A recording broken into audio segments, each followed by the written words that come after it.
Hello friends, welcome to our channel. और हम पढ़ रहे थे नाउन, और ये नाउन का लास्ट लेक्चर है। इसमें हम प्रैक्टिस करेंगे, और यदि आपने मेरे पुराने वीडियोस नहीं देखे हैं तो उनको जाके देखिए, क्योंकि उसमें सारे रूल्स दिए गए हैं फ्रॉम बेसिक टू एडवांस। सारा ऑल कॉम्पिटिटिव एग्ज़ाम्स में जो भी लेवल पूछा जाता है सारा कंप्लीट किया गया है, और उसी के रिगार्डिंग मैंने कुछ क्वेश्चंस निकाले हैं ताकि आपके रूल्स भी रिवाइज हो जाएं और आपको पता चले कि एग्ज़ाम्स में कैसे क्वेश्चंस आते हैं और कहाँ से एरर फाइंड किए जाते हैं। ठीक है, तो चलिए शुरू करते हैं। और यदि आपने चैनल को लाइक शेयर सब्सक्राइब नहीं किया है तो कर लीजिए, और बेल आइकन को ज़रूर प्रेस कीजिएगा। ठीक है, तो चलिए शुरू करते हैं। नाउन, ये प्रैक्टिस सेशन है, और आप मुझे बताइए कि आपके जो भी नंबर ऑफ़ क्वेश्चंस है उसमें से कितने सही होते हैं और कितने गलत होते हैं। ठीक है, तो चलिए, पहला रूल है हमारा, सॉरी रूल नहीं है ये तो क्वेश्चन आ गए हैं। रूल्स तो हम सारे पढ़ चुके हैं, अब आपका टेस्ट हो रहा है। तो क्वेश्चन नंबर 1 है, a plenty of information about his activities was passed on to his boss. एक बार और क्वेश्चन ध्यान से पढ़िए। मतलब ये जो स्लैश लगे हैं ना, आपको ऐसे ब्रेक कर करके नहीं पढ़ना है जैसे कि मैंने अभी पढ़ा। ये मैं आपको बताने के लिए पढ़ा कि यदि आप सेंटेंस को ऐसे ब्रेक करके पढ़ेंगे तो आपको एरर समझ में नहीं आएगा। आपको एक फ्लो में सेंटेंस पढ़ना है जिससे कि आप एरर फाइंड कर सकें। कैसे? A plenty of information about his activities was passed on to his boss. तो इसमें क्या एरर है बताइए? Option A, B, C, D, या फिर no error? D, no error है। फाइंड कीजिए। A plenty of information about his activities was pass on to his boss. बताइए, मैंने एक रूल भी पढ़ाया था आपको। क्या सही आंसर है इसका?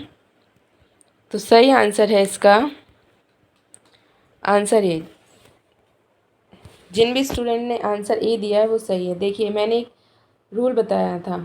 यदि आपने लास्ट लेक्चर नहीं देखे हैं वीडियोस तो मेरे वीडियोस जाके देखिए। इन्फॉर्मेशंस नहीं होता। मैंने बताया था कि अनकाउंटेबल नाउन सिंगुलर बनते हैं, इनका प्लूरल नहीं बनाते, और अगर हम प्लूरल बनाएंगे तो इनका मीनिंग चेंज हो जाता है। ठीक है, तो यहाँ पे कह रहा है प्लेंटी। देखिए, प्लेंटी क्या होता है? प्रचुर। प्रचुर मतलब बहुत सारा, मतलब अत्यधिक इसे कहते हैं ना। उसमें जो इन्फॉर्मेशंस है उसकी एक्टिविटीज़ की, ठीक है, वो पास ऑन की गई हैं उसके बॉस को। तो इसमें क्या आएगा? हमारा आंसर हो जाएगा, हमारा आंसर होगा हमारा ए, ऑप्शन नंबर ए। ठीक है, चलिए। और देखिए, मैंने डिस्क्रिप्शन भी दे रखा है। ये एक रूल ही था, अगर आपने नहीं पढ़ा है तो पढ़ लीजिएगा और याद कर लीजिएगा कि ये इन्फॉर्मेशन जो है, इन्फॉर्मेशंस की जगह क्या आएगा? इन्फॉर्मेशन आएगा। क्यों? क्योंकि ये अनकाउंटेबल नाउन है, और अनकाउंटेबल नाउन हमेशा सिंगुलर फॉर्म में होते हैं। और भी कौन कौन से नाउन है जो अनकाउंटेबल होते हैं? Advice, information, hair, luggage, business, work, abuse, vacation, employment, etcetera.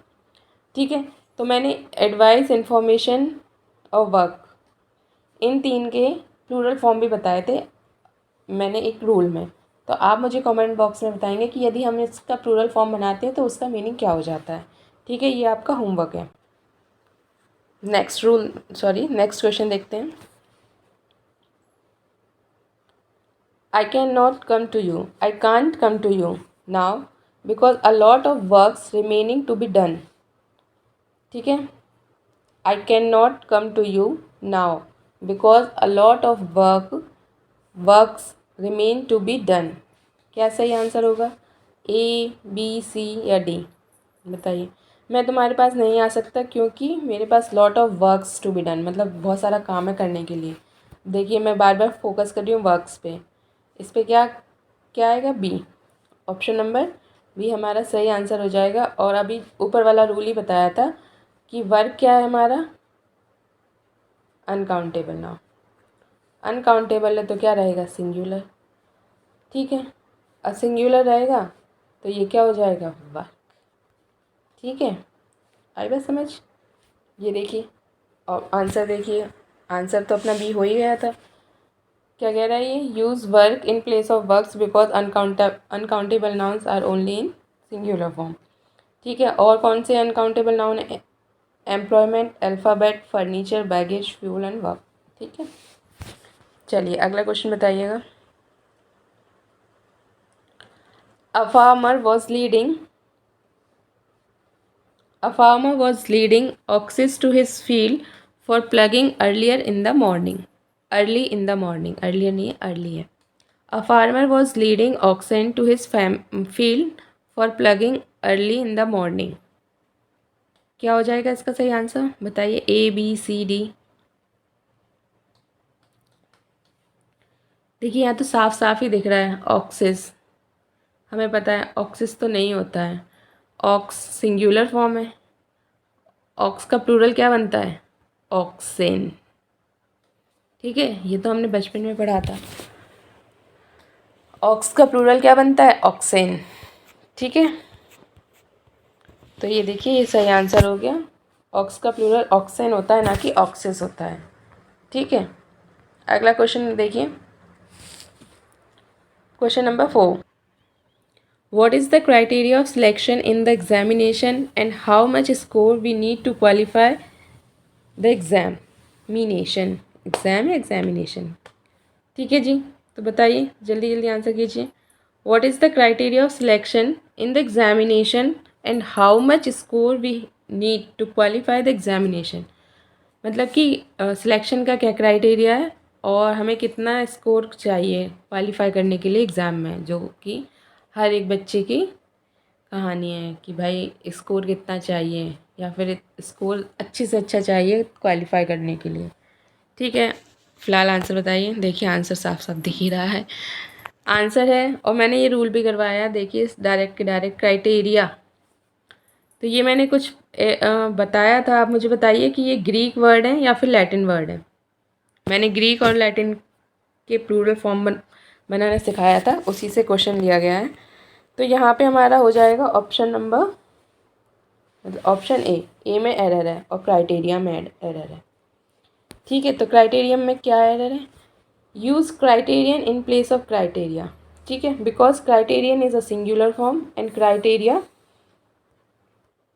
And here we need singular form. ठीक है, यहाँ पे हमें क्या चाहिए था, सिंगुलर फॉर्म चाहिए था। ओके, नेक्स्ट क्वेश्चन देखिए,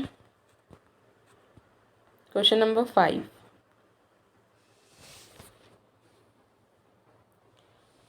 This data are very useful to arrive at a correct conclusion. A, B, C और D, no error. This data are very useful to arrive, मतलब कि ये डेटा बहुत ही ज़्यादा यूज़फुल है किसी एक करेक्ट कंक्लूजन पे पहुंचने के लिए। तो क्या हो जाएगा इसका, दिस डेटा, देखिए साफ साफ दिख रहा है, दिस क्या है, सिंगुलर है, मतलब एक वचन के लिए आता है ना, दिस और दीज होता है प्लूरल, दिस होता है सिंगुलर। तो दिस है तो आर तो नहीं आएगा, या आर है तो दिस नहीं आएगा, ये गलत है। अब देखिए लड़ाई किसकी है, डेटा की।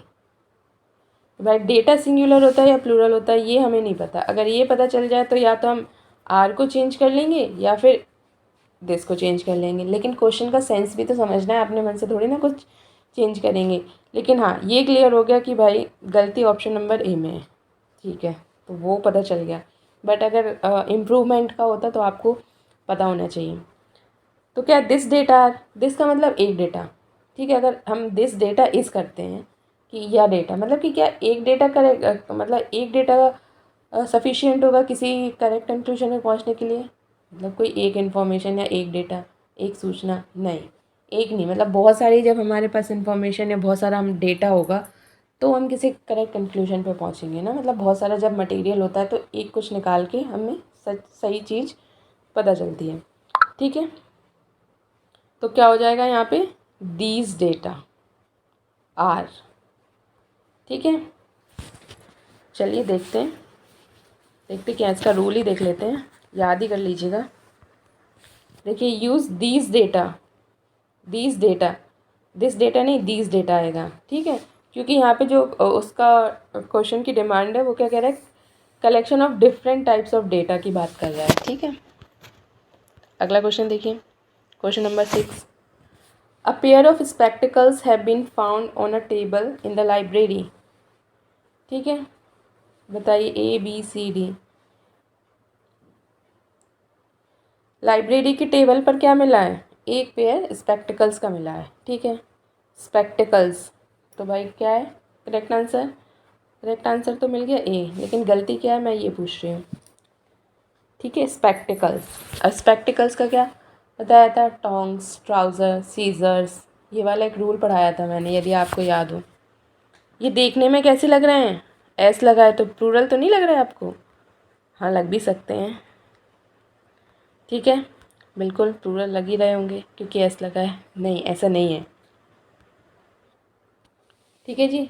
तो क्या अ पेयर ऑफ स्पेक्टिकल्स, ये प्लूरल नहीं है, ये तो सिंगुलर है। तो अ पेयर ऑफ स्पेक्टिकल्स, तो ये तो सही हुआ ना। ऑप्शन नंबर ए कैसे हो जाएगा? आगे पढ़िए। Have been found on the table of the library. तो अ पेयर ऑफ स्पेक्टिकल्स तो सही है। ठीक है, ये सिंगुलर ही है। ठीक है, लेकिन सिंगुलर के लिए हमें ये देखना है, ये हैव तो प्लूरल के लिए आता है ना भाई। ठीक है, तो हैव की जगह क्या हो जाएगा हमारा? हैज़। Is that clear? ये सिंगुलर है, वो सही है। सिंगुलर है तभी तो इसके लिए जो हम वर्ब लेंगे वो कैसे लेंगे? सिंगुलर। अगर नाउन सिंगुलर है तो वर्ब भी तो सिंगुलर होगी। सब्जेक्ट वर्ब एग्रीमेंट के रूल से आता है कि अगर सब्जेक्ट सिंगुलर है तो वर्ब भी सिंगुलर होगी। तो हैव की जगह क्या आ जाएगा? हैज़ आ जाएगा। अ पेयर ऑफ स्पेक्टिकल्स, ये सिंगुलर है। एस लगा है तो ये प्लूरल नहीं समझना, प्लूरल नहीं है। ये क्या है? सिंगुलर। सिंगुलर है तो वर्ब कैसी आएगी? सिंगुलर। और हैज़ की जगह क्या हो जाएगा? हैव की जगह क्या हो जाएगा? हैज़। तो ऑप्शन नंबर क्या आएगा? बी। ठीक है, ठीक है। हैज़ बीन की जगह क्या आ जाएगा? हैज़ बीन आ जाएगा किसकी जगह? हैव बीन की जगह। ठीक है, अगला क्वेश्चन देखिए।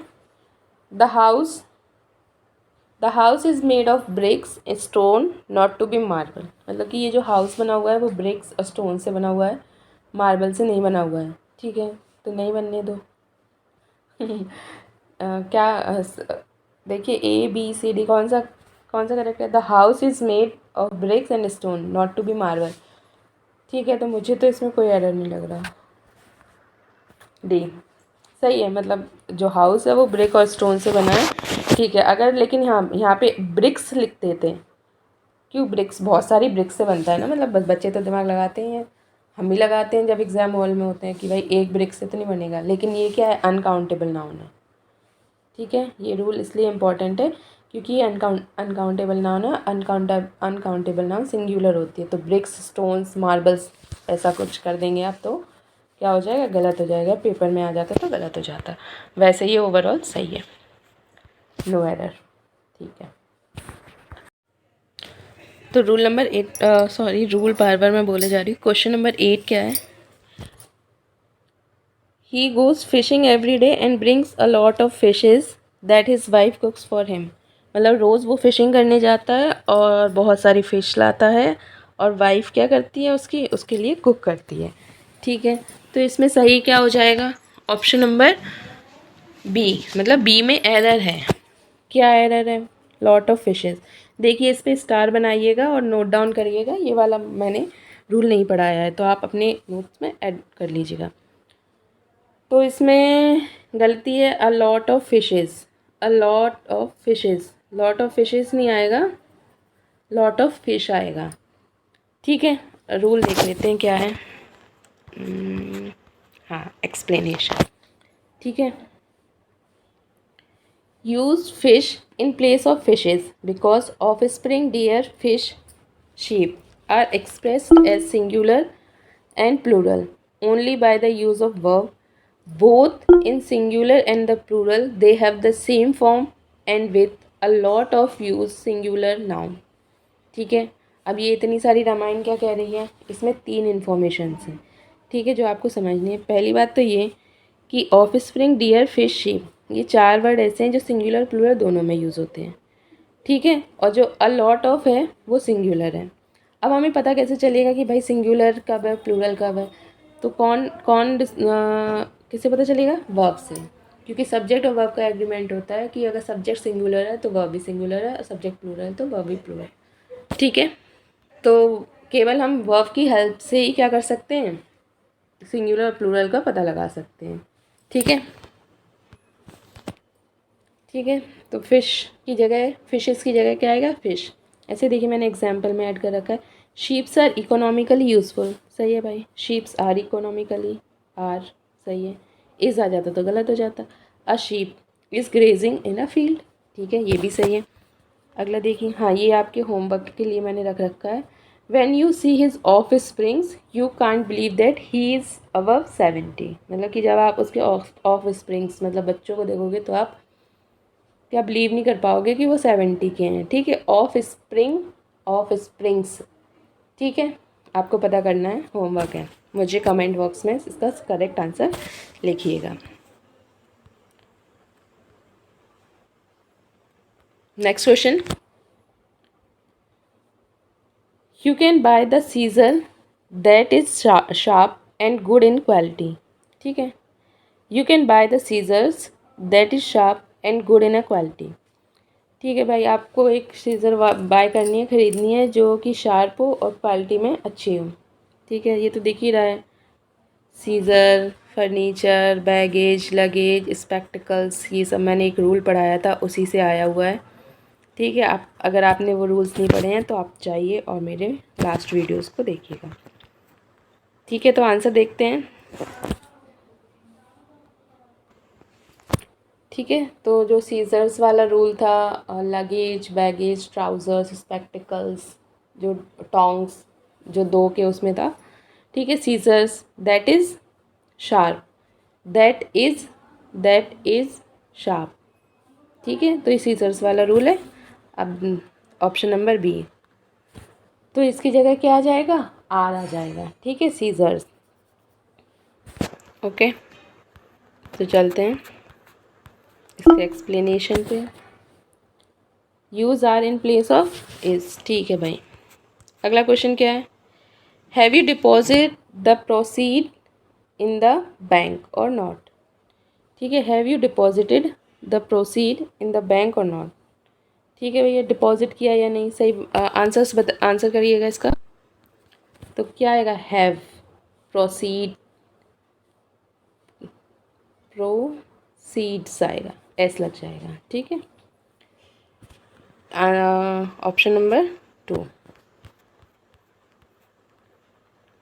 ठीक है। इसमें देखिएगा ये रूल क्या था कि ये जो कुछ नाउन्स होते हैं generally used in a plural form with plural verb, अगर फॉर्म प्लूरल है तो वर्ब भी क्या आएगी, प्लूरल आएगी। और ये कुछ नाउन्स होते हैं वो प्लूरल फॉर्म में ही हम इनको इस्तेमाल करते हैं, जैसे कि arms, thanks, proceeds, riches, contents, credentials, adders, refreshments, ठीक है। ये रूल है, डायरेक्ट रूल आया है जो मैंने पढ़ाया था। अब ये देखिए 2-3 क्वेश्चन है जो आपके होमवर्क के लिए हैं, आपको इसको बताना है, मुझे कमेंट बॉक्स में आंसर करना है वर्ड, ठीक है। Wordsworth poetries is characterised by subtle description of the beauty and the liveliness of nature, ठीक है। इसको ये मैंने एक रूल नंबर 1 पढ़ाया था, उससे है, मेरे लास्ट वीडियो में है, आप देखिएगा। ये आपका होमवर्क था, एक क्वेश्चन। दूसरा क्वेश्चन एक ऊपर भी था, दूसरा question, he said that he always kept in his pocket a bundle of 100 rupees note, ठीक है। आपको आंसर करना है, all the girls students of the college are advise to sit in the girls common room, ठीक है भाई। ये आपके होमवर्क है और मुझे कमेंट में इनके आंसर्स बताइएगा। और ये नाउन टॉपिक हमारा हुआ कंप्लीट। तो अगर आपको ये सेशन अच्छा लगा हो तो प्लीज़ कमेंट करके बताइए, लाइक करें, शेयर करें, सब्सक्राइब करें, and thank you for watching. Bye bye, have a nice day.